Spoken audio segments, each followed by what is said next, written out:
दिल ये मेरा सिर्फ तुझको ही चाहे, है इसका तुझसे नाता पुराना। अस्सलाम वालेकुम नाज़रीन, आप देख रहे हैं ज़ी एच एंटरटेनमेंट। मैं हूं ज़हीर अहमद। नाज़रीन, ईद जो है वो आने वाली है और ईद के ऊपर सबसे ज़्यादा इंतज़ार होता है कि फ़िल्में कौन सी रिलीज़ होंगी। और पिछले 4-5 साल से तो ये ट्रेंड बन गया, या शायद 2015 के बाद से, कि पाकिस्तान की अगर कोई फ़िल्म हिट होती है, अगर टॉक ऑफ द टाउन कोई फ़िल्म बनती है, तो वो सिर्फ़ और सिर्फ ईद पर रिलीज़ होने वाली फ़िल्में बनती हैं। उसमें से सिर्फ आप तीफ़ा गुजर को और मौला जट को अगर हटा दें, तो बाकी फ़िल्में अगर जिन्होंने कुछ कमाइयाँ की, जिन्होंने कोई बिज़नेस किए हैं, वो ईद के ऊपर आने वाली फ़िल्में हैं। तो इस ईद पे अभी तक कोई बड़े बैनर की फ़िल्म तो सामने नहीं आई उस तरह जिस तरह आती हैं, कोई जियो, कोई हम, कोई एयरवाई की। लेकिन 2 फ़िल्में जो हैं वो अभी तक फ़ाइनल हैं। जैसे जैसे मज़ीद नाम सामने आएंगे, हम आपको उनके बारे में भी बताएंगे। तो सबसे पहले हम बात करते हैं, उसका टीज़र भी दिखा देते हैं और दूसरी फ़िल्म का भी बात करेंगे। पहली फ़िल्म कबीर। कबीर फ़िल्म जो है, निहालाज इसकी डायरेक्टर हैं और इसके प्रोड्यूसर जो हैं वो मीसम अली हैं।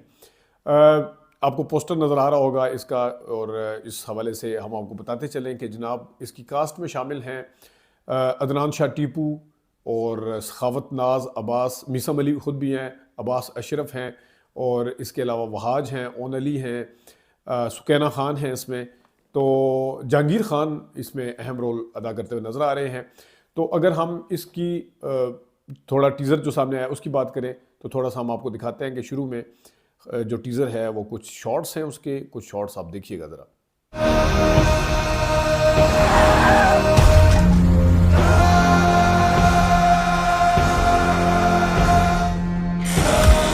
कुछ मज़ीद देखिएगा जिसमें लड़की भी भागती हुई जा रही है, जहांगीर खान भी आपको नज़र आएंगे, देखिएगा।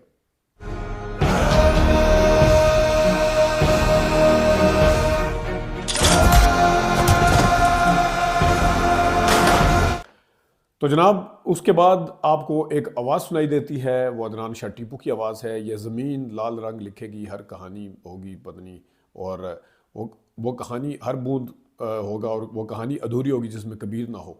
तो देखिएगा ज़रा अदनान शाह टीपू साहब क्या फरमा रहे हैं। जमीन लाल रंग दिखेगी, हर बूंद एक कहानी होगी, मगर वो कहानी अधूरी रहेगी जिसमें कबीर न हो। और इस टीज़र के मज़ीद भी कुछ हिस्से देखिएगा। मैं आ रहा हूँ।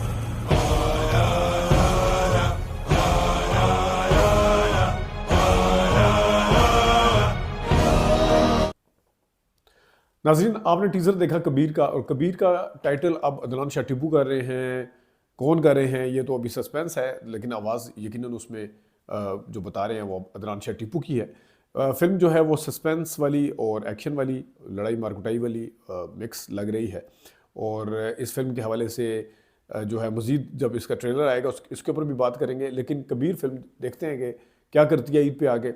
इसके साथ जनाब दूसरी फिल्म हम आपको बताते हैं, वो उस फिल्म का नाम है जनाब कुल्फ़ी। कुल्फ़ी फिल्म जो है वो 2019 से बन रही है, 19 से। ये फिल्म जो है सलीम दाद साहब जो कि DOP हैं, इसके जियो के ड्रामा भी बनाते हैं, और बहुत है वो इससे पहले एक फ़िल्म डायरेक्ट कर चुके हैं आर पार, जिसका हमने रिव्यू भी आपके सामने रखा था। उसमें मोहम्मद राना थे, शामिल खान भी थे उसमें, और उसमें मशहूद कादरी जो मेरे ख्याल में इसके राइटर हैं फ़िल्म के, वो भी थे। तो कुल्फ़ी जो है उसके बारे में बताया जाता है कि कुल्फ़ी 4 स्पेल्स के साथ मुख्तलिफ उसमें बनी है। ये फ़िल्म थोड़ी ताख़ीर का शिकार हुई है क्योंकि आर पार फिल्म जो है वो पहले आ चुकी है, और ये आर पार के से पहले की ही बन रही थी।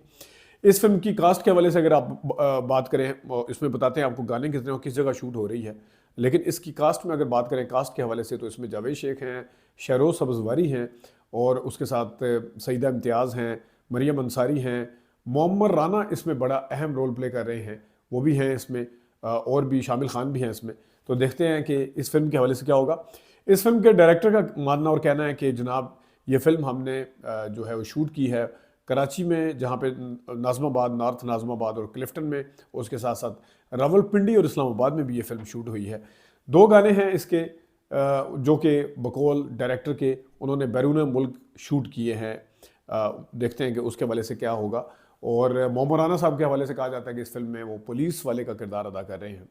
गालबन कायद-ए-आज़म जिंदाबाद में भी थे, अपना फ़ाद मुस्तफ़ा साहब, उन्होंने पुलिस वाला रोल प्ले किया था। फिर आगे दादल आई थी, दादल में जो है वो मोहसिन अब्बास ने वही वाला रोल प्ले किया था। मुझे तो वो रणवीर सिंह वाला लगा था बीच में, जो उन्होंने वहाँ पे सिंघम की थी, या उसके बाद एक और आई थी सिंघम के बाद।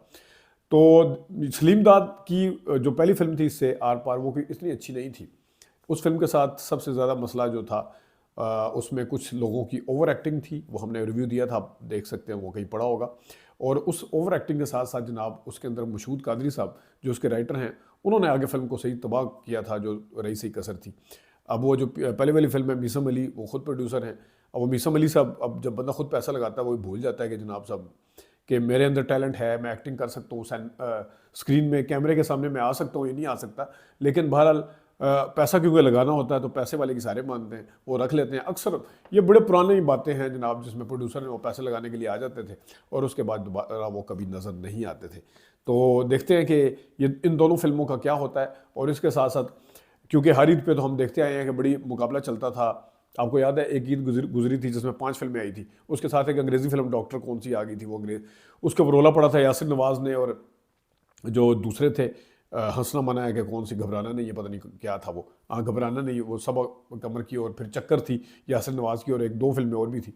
5 फिल्में आई थी। तो उन्होंने कहा था कि हमारे साथ तय किया था सिनेमा वालों ने कि ये फिल्म जो है वो नहीं लगाई जाएगी, लेकिन लगा दी गई। तो अंग्रेज़ी फिल्म, जिसकी वजह से उनकी फिल्मों का बिजनेस मुतासर हुआ है। अब जब हर पिछले 3-4 साल से हमने देखा है कि हर बंदा ईद के ऊपर फिल्में रिलीज़ करने के चक्कर में होता था, तो इस दफ़ा तो कोई बड़े बैनर की फिल्म नहीं आ रही। ये बड़ी हैरानकुन बात है। अगर रोज़ों के आखिरी अशरे में ईद से हफ्ता पहले कोई फिल्म इस तरह सामने आ जाती है, जो आ भी जाती होती है, तो वो मैं कुछ नहीं कह सकता, उसमें हम आपको अपडेट भी करते रहेंगे। लेकिन इसमें भी हम जब इन दोनों फिल्मों के ट्रेलर आएंगे उसके बारे में भी बताएंगे। एक जाते जाते मैं बात करना चाहता हूँ, हम अक्सर फिल्म के बिज़नेस की बात करते हैं, और पिछले साल यहाँ पे जो जट एंड जूलियट क्या है, वो फिल्म जो उसकी दिलजीत दोसांझ की आई थी, उस फिल्म ने 25 करोड़ का बिजनेस सितंबर तक किया था। अभी भी लगी हुई है, सितंबर तक वो 25 करोड़ का बिजनेस कर चुकी थी। अंदाज़ा करें ये जो गुजरा है। तो वो फिल्म अभी भी, जिस तरह मौला जट है, मौला जट के बाद अगर इतनी लंबी ड्यूरेशन के साथ कोई फिल्म चल रही है तो वो ये है दिलजीत दोसांझ की फिल्म जट एंड जूलियट। और इस तरह हमारे यहाँ भी सोचना चाहिए कि इस तरह की फिल्में बने जिसकी ऑडियंस जो है वो डेडिकेटेड है।